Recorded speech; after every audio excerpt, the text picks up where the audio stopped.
Good morning, everyone. Thank you for joining. We're going to wait for a little bit longer whilst we let everyone into the room. For those who are early, thank you, and on time.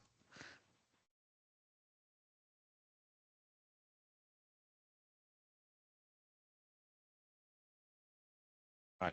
I think we'll give her probably another minute to let any stragglers come in, and then we'll get going.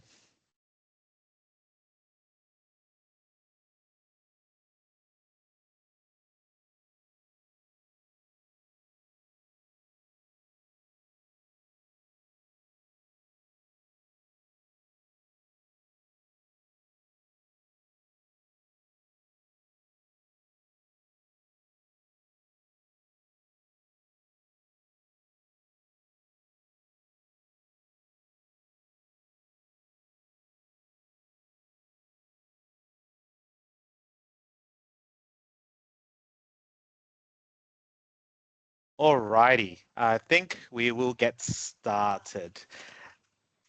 Again, thanks everyone for joining today and taking some time out. We'll try to let you go before lunchtime because it's, lunchtime and everyone wants to get out of here on time. So in today's session, what we're going to be talking about is a problem that we kind of see everywhere. So for those of you who are experiencing these things, you're not alone. And we know that organizations, can invest a huge amount of money and time building dashboards to help, see what your performance is, look at your operations and things like that. But, unfortunately, very few dashboards actually become part of that operational decision-making process. So today, we're going to walk through a real dashboard redesign example from a contact center environment. And we're going to explore 3 of the biggest dashboard design issues that we see. Okay, so from an agenda point of view, we're going to take you through that real contact center dashboard example. So it's it's a real one that you can actually see and see the result of. We will be doing some live polling and some interaction discussions using the chat function. So please encourage you, if you have a thought, if you have any input, please put it in there. At the top, there is also a Q&A tab. So if you do have any questions and answers, we will do a Q&A session at the end, which will go through that section. And as I said, we're going to go through those 3 common dashboard design problems. The first one being when you build for everyone, it's not useful to anyone. The second one being when everything matters, then nothing really stands out. And the third is around having static numbers and how static numbers can actually hide the real problems. Okay, we'll do a bit of comparison too, where we'll look at the original dashboard, which we'll show you shortly, and then look at the redesigned dashboard in that approach that we're going to go through today. So what I'm going to start off with, first of all, and put you all on the spot, is start with a poll. Okay, so this poll will appear shortly. Please just go in and make your selection. But we want to understand from your point of views, how many dashboards in your organization or your business are genuinely used to make decisions every day? Okay, so think about really not just looking at it, but what actually people use to actually drive what they do, drive that action in your everyday life. So go ahead. There's only 4 options there. And it's keen to hear what you guys collectively think and see in your own businesses. Okay, we'll leave that poll up there for about 2 minutes. And then once that's closed, we'll share what those results are. We're leading with a few at the moment, about 50%. There are a few with most, and I would love to talk to you about how fantastic you are and can I steal your ideas and share it with everyone, of course. Cool. I think most people have responded now. Right, awesome. So we've got 9% at most, about half at 12%, but as Sarah mentioned, the majority, around about 50% is a few and 30% in honestly, not many. Again, unfortunately, not uncommon within most organizations, and that's why we're here talking to you guys. Cool. Over to Sarah, and Sarah's going to start to take you through the scenario. Yeah, Hi guys, I'm Sarah. Fong, did you even introduce us? No, we didn't because I'm an idiot. Sarah and Fong. That's all we need to say. Okay, so like Fong said, we're going to walk through a real example right here. So the scenario is we worked with a contact center. So they'd spent 12 months developing a suite of dashboards for all of their contact center reporting. Now, their goals here were to have a single source of truth, to make faster decisions, cut down manual reporting, and produce actionable insights. Now, after this work, the reality of what they had was people were still using spreadsheets, team leaders were manually exporting data, the dashboards just weren't being used, and people didn't trust the data. So meetings ended up in more questions as opposed to anyone knowing what was going on, let alone taking any action. So why weren't they using it? Now, this is a sample of one of their dashboards. As you can see here, there are a lot of metrics. There's lots and lots of color. And honestly, my immediate thought when I first saw the dashboard was, I just don't know where to look. Everything is screaming out at me. Sorry, Sarah. Just reshare your screen. It just dropped off. You see it now? Yep, all good. Sorry about that. You're all good. So what I actually wanted to do anyways is if you have any thoughts about why they maybe weren't using it, thoughts in general about the dashboard, just pop them in the chat. We would love to hear your thoughts on this, okay? So like I said, lots of color, lots of metrics. I think, Fong's got his own opinion on this as well. Yeah. No wrong answers, guys. So it's whatever you think. Yeah. We've got too busy. Yep. Cluttered. Yep. Very much so. Too much information. Love it. Yeah. There is a lot going on this dashboard.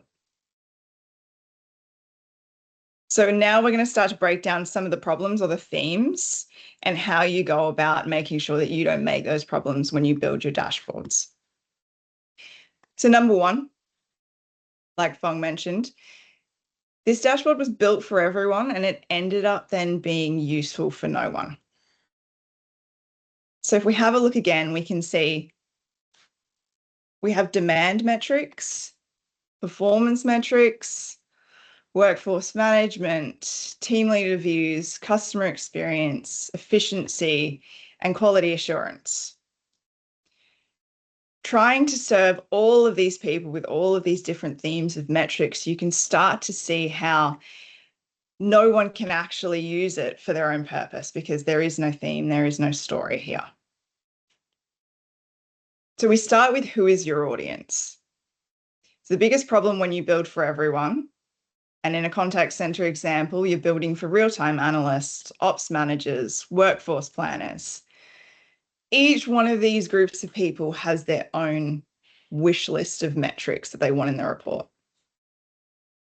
So your real-time analysts want to see occupancy. Your workforce planners, they need the forecast accuracy. Team leaders want absenteeism trends.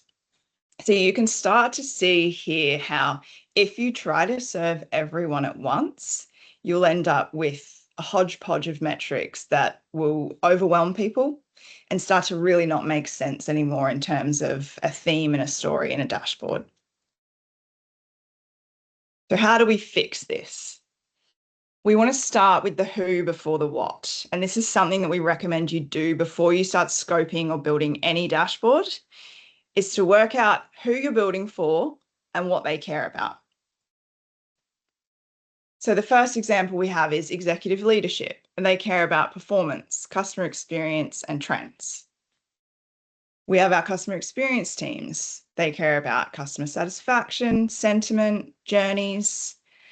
Workforce managers care about forecast, staffing, efficiency, and the list goes on. And you can do this for every different type of persona in your business that's going to need to use these dashboards. And we highly recommend doing that.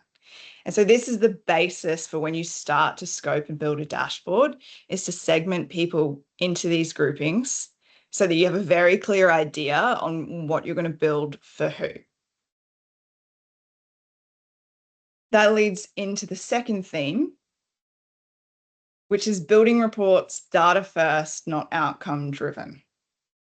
So quite often we build based on what data we have. We check databases and tables and we start to make a list of all the metrics we can calculate, and then we shove it all on the page. So if I bring you back to that example of the dashboard, the first thing you can see here is we have metric overload. There are a lot of KPI cards up here, and I don't know which one to look at, and I don't know which one even relates to me right now unless I really dig deep.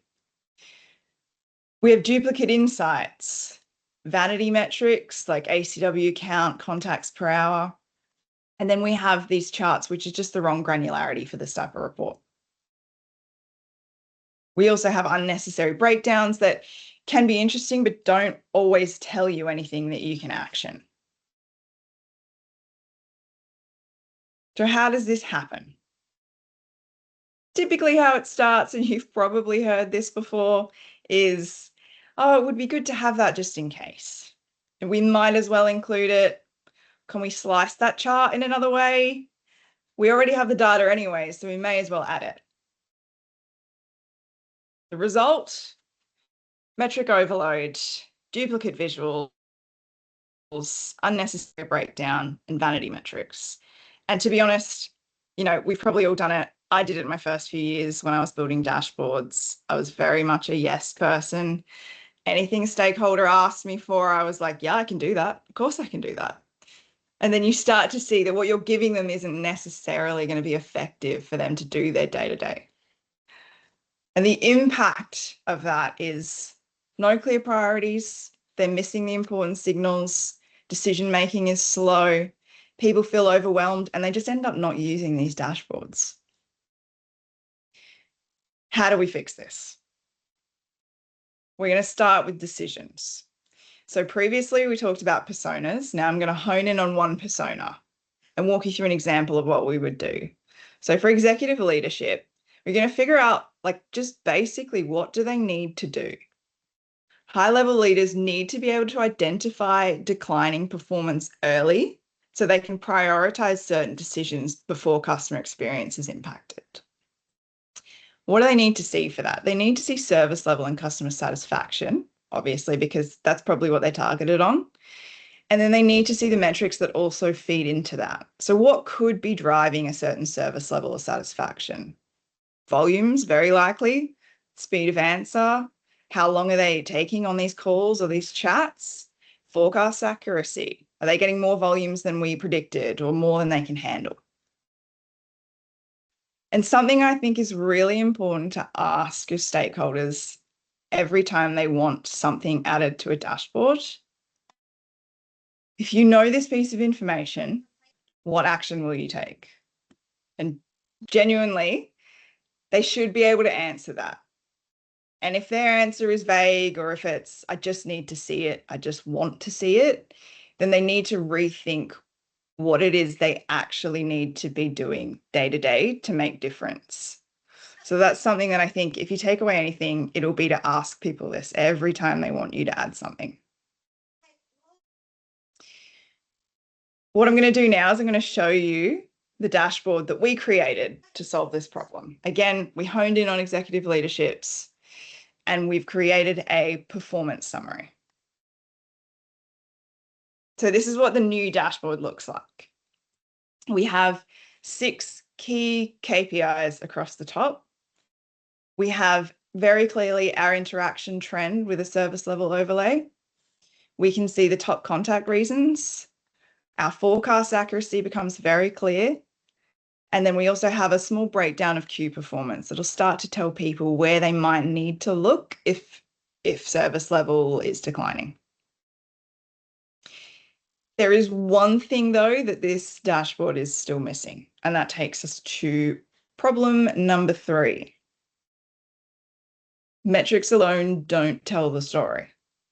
So you've got your numbers, you know your point in time performance, but is it good or is it bad? Have you hit target or have you missed it? Is it getting better or is it getting worse? So quite often we'll see the static numbers are hiding the real problems here. We have a static KPI, right? We've got service level. It's 81.7%. That looks okay. Typically, if you're thinking an 80% service level target, 81.7 is sweet. It's all good.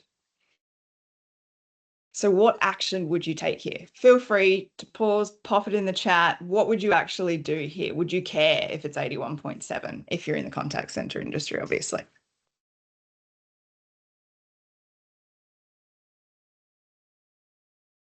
Feel free to use the Typically, chat. I'd say typically on this one, people are going to say there's no immediate concern. Continue as normal.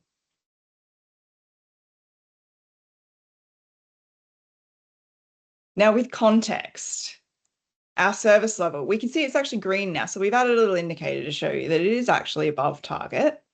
We've also added an indicator to show you that it's down 3.2% versus last month. And if it's gone down that much in a month, you could probably bet it's going to keep going down unless you do something about it. Yeah, cool. We've got some very good comments in the chat as well now. I like that. Do like it. What would your reaction be now? And feel free to pop this in the chat too. Like, now that you've seen this, what would you do about it? Are you happy with that? It's green. It's all What good. would you do? What would you do, Phong? You were a team leader for many years in a contact center. What would you have done? You know, just leave it. No, I wouldn't. But it's very easy, right? When you see a dashboard, you scan it, you see green, and you move on. Yeah. Sometimes, you know, or if you don't see green at all, you say 81. I know what my service level target is. It's 80. No problems. Keep going. But seeing the trend, seeing, you know, if it's hitting the threshold or not, I think I would act quite differently. Yeah. Yeah. I would be, if you do the click, quite concerned. Yeah, Right? you're at risk of missing target. Oh Yeah. my God, I got to do something about this now. Yeah. We Right? got some good comments in the chat too. Yeah, and I think very aligned with what we would do too. So you would start to investigate. Yeah. You start to take some action around, hey, do I need to look at my resourcing? Is something wrong with how I've configured my platform and people aren't available to take the calls? Do I need to go and talk to the stakeholders and start to raise the operational risk to the different areas so you can start to mobilize different teams to take action on those things and do it in a timely manner, right? Not just, oh, if it's the next day, it's kind of too late. Yeah. You know, can't do anything about it today. But if I know about it right now, you'll take a very different approach to that. Exactly. Yeah. We've got some comments in the chat, and a lot of them really are focused on digging deeper, right? Like looking at what's driving that change, which other metrics might be involved. So you can start to see, you know, what do I need to do here? So we love that. So you can see we've got the same number, but we've got a different story and therefore a very different action. And all that comes from a little bit of context. So now I'm going to show you the dashboard with context. Our key KPIs here up the top, we can see all of the comparisons versus last month. And what the key call out would be other than service level is actually volume has increased a fair bit. Abandon rate has increased. Wait time has increased. Customer satisfaction has dropped slightly. We've added a service level target line, so you can really clearly see at a glance when in the month your service level was above target and then when it dropped, and how that aligns with the volume as well with the forecast, how it compares to climbing well above forecast. What's important here as well is on our contact reasons, you can see that actually billing and payments has increased 8.6% this month. And if I hop over here to my queue performance, I can very clearly see it's actually the billing queue that's the problem child right now with a 64.2% service level and an average wait time double the other queues. So very, very clear right now that if I saw my service level had been declining, I might know where to look. I'm probably going to go to the billing team and ask them what's going on. Cool. So before we move on, quickly want you to now pop in the chat if you have any thoughts about the dashboard, if there's anything now that you feel like you know better or you prefer to this dashboard, or just any thoughts in general. If you think we're missing something, also feel free to call it out.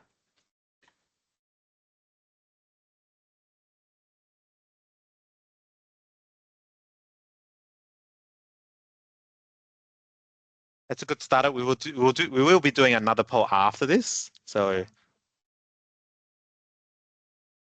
bit of a warm up. Oh, Roy, good choice of colors. Thanks, Roy. Appreciate that. This is a side note. Blue is always really good on dashboards. Blue is good because it doesn't scream at you like a lot of the greens and reds, which we like to keep just for really important indicators.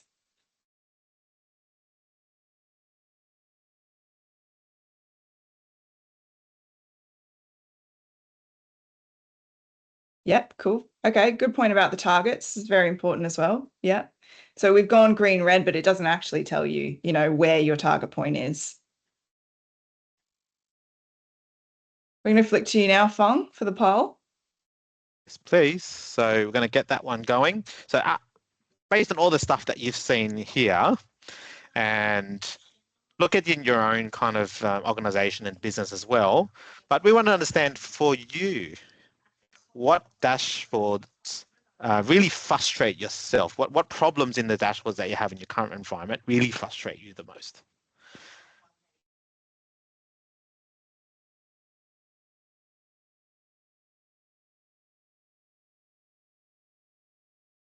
All right, so all these themes are based on the three themes that we've gone through. But I think it's a cool little poll just to see how, as a group, everyone in attending, what are the things that you're really, not hitting the mark on, what makes it really hard to create the right dashboards that are going to be useful, that are like embedded, in your day to day, so that you can actually drive decision making from it. Yeah, and it's multi choice, so pick as many that apply to you. Yeah. So I'll put my hand up. Early in the career, it was all of them. You get excited, and I've been on both sides from a getting the requirements point of view, but I've also managed contact centers before when I've actually said to myself, I want everything. I need to see everything. Because I really love to do the analytics, so I want to see everything. Not realizing that actually has a negative impact on the people who not only have to build it, but who's going to use it. And I've done it to my own team leaders, and they've gotten confused because they don't know where to focus on. Yeah. So the impact is nothing changes. If not, it gets a bit worse. No clear story or purpose is actually leading at the moment, so that lines up. I think close second is metrics without context and built for too many audiences. Again, easy trap, right? Let's just put it in. Yeah. The more the merrier is the, general rule of thumb. We've got the data, let's just put it in. But it can actually make it much more confusing. I think, and a third is the vanity metrics, no real action. Such an easy trap, right? Oh, that's a cool one. We have the data, let's just put on a dashboard. Are you going to do anything about it? Probably not. And real estate and dashboarding is a big thing, right? You can only fit so many things in. And from a cognitive load perspective too, you don't want to put too much, right? If you have to think too much, that's probably a negative thing. You want to, as quickly as possible, get to the insight. So we've got 29 responses. Thank you so much for doing that. Really, really cool insight. Cool. So we're going to go through a bit of a recap now. So based on everything we've talked around, it's the same data, but you can make much better decisions from there. So we're going to go through the old dashboard. When you build for everyone, what happens? You have that, metric overload. There's no clear priority of what to focus on. There's too much competing information, which you've all kind of mentioned in the chat as well. You've got the static KPIs that don't give you that extra piece of context. Definitely hard to scan, right? Like you're basically, again, that cognitive load part, you're looking from left to right, to up to down to different parts of the dashboard just to understand what's going on. and you'll quickly, and that ultimately leads to you don't take any action from it. Whereas when we build for decisions and for action, you get really clear hierarchy. I think someone in the chat also talked about, hey, top down, left to right approach, helps with that cognitive load. Really easy to kind of drill down as you need to. You've got your contextual trends that give you that information that lets you make a decision. Is that good or bad? Should I do something about that or not? You have really focused KPIs, and there's many different ways people say this, but hero metrics that matter. Those are some of the buzzwords and things that people talk around. Use them. If it gets people on board, use them, but really focus on those KPIs. Alerts and thresholds, understand what your target is, understand when it's not going well or when it is going well as well. Audience specific design, again, design for who it is. So we've only done the one around the executive dashboard, but break it down when you need to. Team leaders should have a different view with different metrics. Workforce management team needs to look at it differently. If you're focused on your customer experience, this dashboard will look totally different. May borrow some of the same aspects of it, but the metrics definitely would change from there. And then an action-oriented layout. Again, we want to get to somewhere that you can make a decision or take an action, even if that action is, I know who to talk to find out more. All right, so if you were to take anything away from this session, these are the things that we say are 3 things you can do differently to create that great dashboard. Okay, the first one being stop designing for everyone. It never works. Okay, really focus on building for specific decisions, for specific people and what actions they're going to take. Okay, metric overload. More metrics doesn't mean more insight. It's actually the opposite, right? So really prioritize the metrics that actually matter to your organization. Make sure it's aligned with how people do their job, right? And make it simple. And the last but not least is numbers explain the performance. Great, you know what what you've met, what your service level is, what your AHT is, right? But add that context and it'll help to explain what to do next.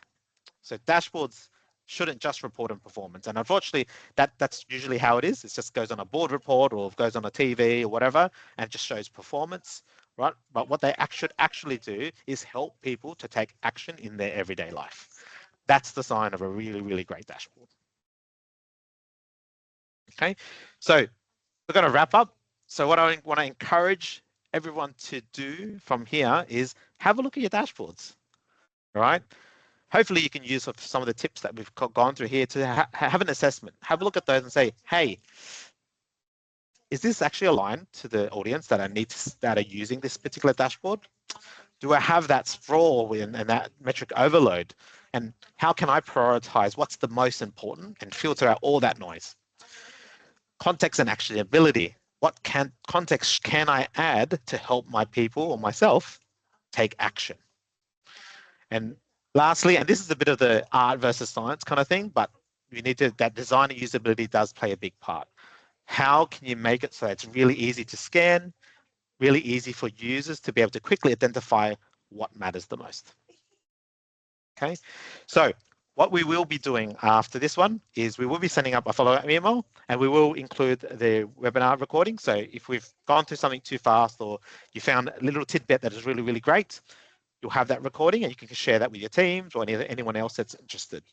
We'll also give you a summary of these slides too, so you can have those and the key takeaways. A little bit of a bonus thing, we did the polls for a reason, but we're going to give you some insight based on the audience here around what do they feel like. And I feel like as a data person, having data to back up why things matter, to help have those conversations to make that change is really important. So we'll give you some of that as well. All right. So here at Customer Science, like we're here to help. Sarah and I, we work with customers all the time to walk through this. And this session is about sharing, right? And as a data community, we really want to, help others get there faster. So if there's any way where we can help you have a discussion, please contact us. There's a QR code there that links to our LinkedIn. Hit us up there. In the follow-up email, there'll be some additional contact information as well. Feel free to give us a bell, send us an email, send us a message. I would be happy to have any further discussions from here on. So We're going to go to the Q&A at the moment. Now, I said go to the Q&A section. I don't see anything there, but that's fine. From a Q&A perspective, just chuck it on the chat. Is there any questions that you have? Want to get advice from us? Go through scenarios that you might want to go through. Let us know in the chat, and we can spend the next 15 minutes going through that. Now, if there's not a lot of uptake there and you don't have no questions and we're so good and the webinar was awesome and you have no questions, that's good too. We're more than happy to give you an early mark so you can go and have some lunch early, or maybe get to some work before you go back to your day-to-day. But I'll leave it open for now. So throw it on the chat, give everyone a couple of minutes. I know it takes a bit of time to type in any questions that you have, but let us know. That was a real example that we can go through. So ask us questions about that example, and we'll answer those honestly. It's like, did it all go to plan? No, of course it didn't. Nothing ever does, right? But if we can share that learnings with you, that's what we'd like to do.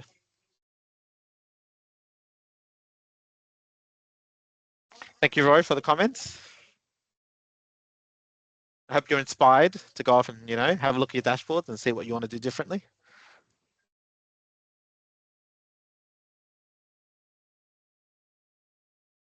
Excellent. Doesn't seem like there's any questions. I'm going to leave it open for 1 more minute for people who are typing. I like that comment, Angus. There's so much data, right? Like these days, we're probably inundated with data. There's data lakes here, databases here, whatever. And distilling that is now becoming the hardest part, right? And how do you make use of that so it's accurate and actually going to be usable? I've got one from Jeff here. So we have, how do you decide on the priority of each KPI metric for their relative positions on your dashboard? Really good question. Sarah, do you want to have a go first? Yeah, because this is me sitting there with Power BI going, oh, a little bit more, 3 millimeters more. This really is trial and error sometimes. Like over the years, I've developed quite a good idea of how to show and what to show where. So, if I even go back to the dashboard, you can start to see it's pretty clear to put KPIs up here, and they are just as big as they need to be to stand out. But obviously the charts themselves are pretty big. I like to do this in as much of a flow as possible.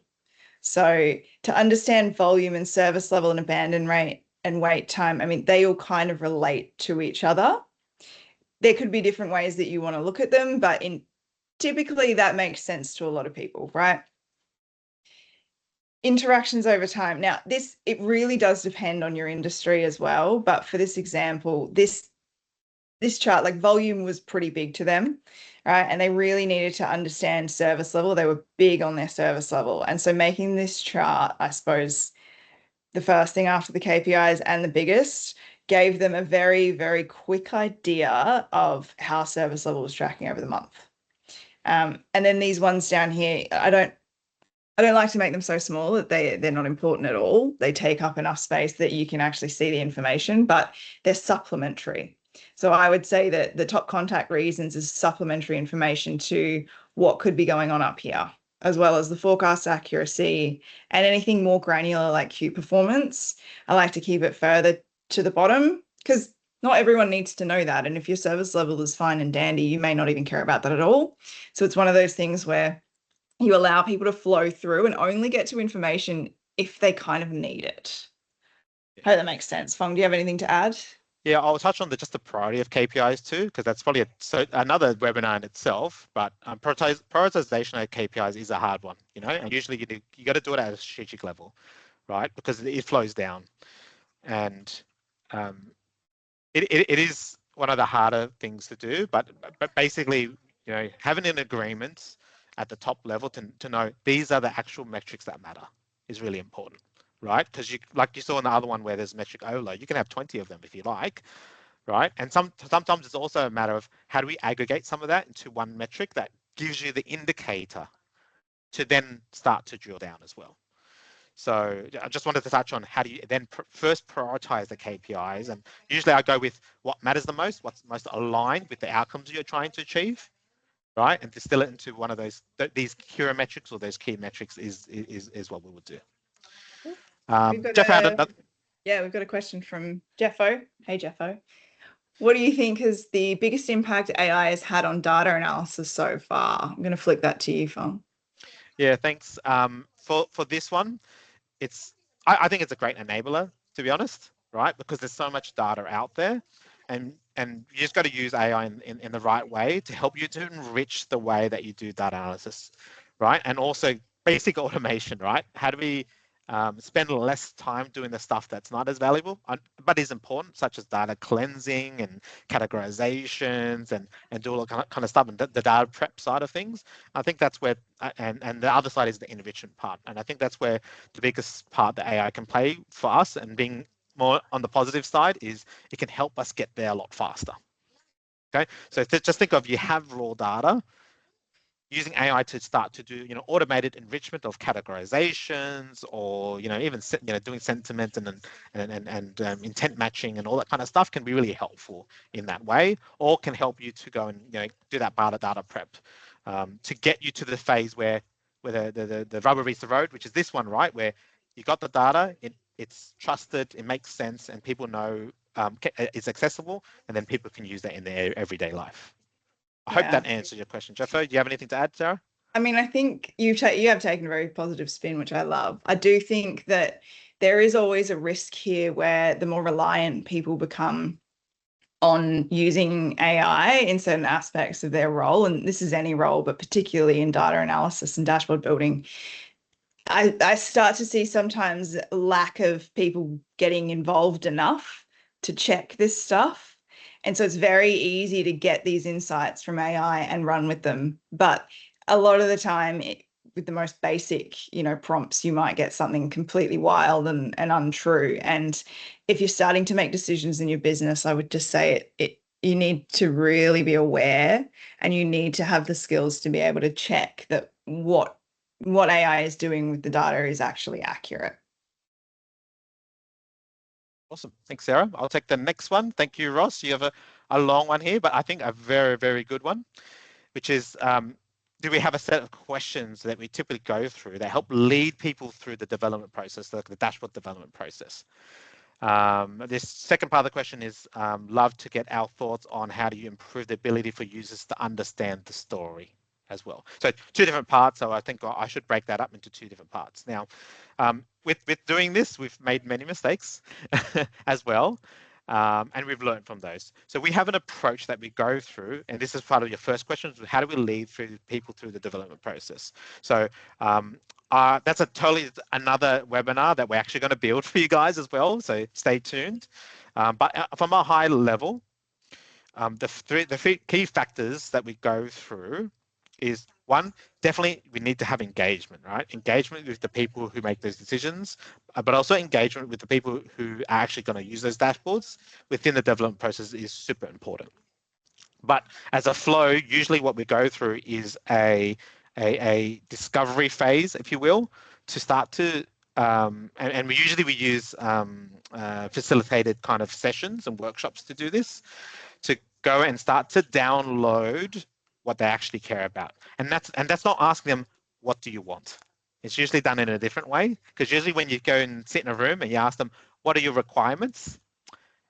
Usually you don't get a really good result, right? So our approach is usually going to be more collaborative, and we do things like empathy mapping. We usually do boards that talk around, hey, what are your biggest pain points? What do you want to gain, or what do you want to improve upon? To start to download the actual problems first. So we always start with the problem, okay? Then we start to move in. If that's your problem, tell us more about it, and then prioritize those problems. So then it's a lot more focused around what do they really care about. Then we go into probably user stories is the next one before we go through, or something like that. And what I'm talking about there is more around, okay, if you know your audience, right, and they care about this thing, what do they want to be able to do? What outcome do they want to achieve? And what is your success criteria for that particular audience or persona? And that kind of sets the basis of how we build the dashboard. So if you think about it, now that we know what your problems are, who their people are, and what they're trying to achieve, then we start to go, okay, we understand now who we're building for, what they need to see, what type of metrics they need to have when we develop that dashboard. Sarah, do you have anything to add to that? You're very structured. I'm sometimes not so structured. And I typically start a session with, stakeholders bring their list of metrics that they want and what they think they need. And I start with just drilling, what are you doing? What do you do? What is your goal in your role? What do you see every day? And what decisions are you trying to make that you can't? So I'll almost ignore everything they tell me until they answer those questions, until that I can be really clear on what it is they're trying to do, because people have in their minds what they want. And I think this comes from a lot of the time where a lot of data analysts will just give people what they ask for. And so people get conditioned to think, I've really got to ask for the right thing and I've got to ask for everything up front that I may ever want. And then I get the time of an analyst who is going to give that to me. And so it's about breaking that down and going, no, not here, not now. We're going to do it differently. We're going to figure out what it is you actually need and we're going to build from that, not building from anything you think you might want later. So that's really how I approach it, is just getting really deep into it and just trying to understand, what do you do? What do you do and what do you need? But I actually love that. There's different approaches, and different approaches actually apply to different situations. So, I'd say there's no probably one way to do it. Just depends on the situation. So the second question, sorry, was around thoughts on how to improve the abilities for users to understand the story. So Sarah, you want to have a go? You can take that one. Okay. Um, it kind of relates to your first one, Ross, but that's why we need to have the users in the loop, right? A common mistake that happens is that you go to like a leader or whoever's the sponsor, whatever it is, and they design the dashboard, right? And unfortunately, there's a disconnect from what you assume or think that an audience needs versus what their actual audience will use it for. So I always encourage, make sure, if it's for a team leader, make sure team leader representation is there. If it's an analyst or whatever, finance or whatever, they need to be there, right? Because you're not building for the exec, not always, unless it's an exec dashboard. You're building for that role, for that audience, right? So I kind of flip it back around to say we build for that audience, so that if we've been successful in building a good dashboard, it should just naturally flow because it fits in with how they work. So there's no, a good dashboard is you don't have to explain. It should just flow. Agree with That's that. that's my answer to that. There is one example that comes to mind in a previous role I had where I built a set of dashboards and I built one or two pages for a particular team. And I'm the kind of person that checks usage. So most of these pages were highly used, and you can look up your Power BI stats and you can see who's using them. And so I noticed these two pages were really not being used. And I went directly to the team leaders and I said, be honest with me.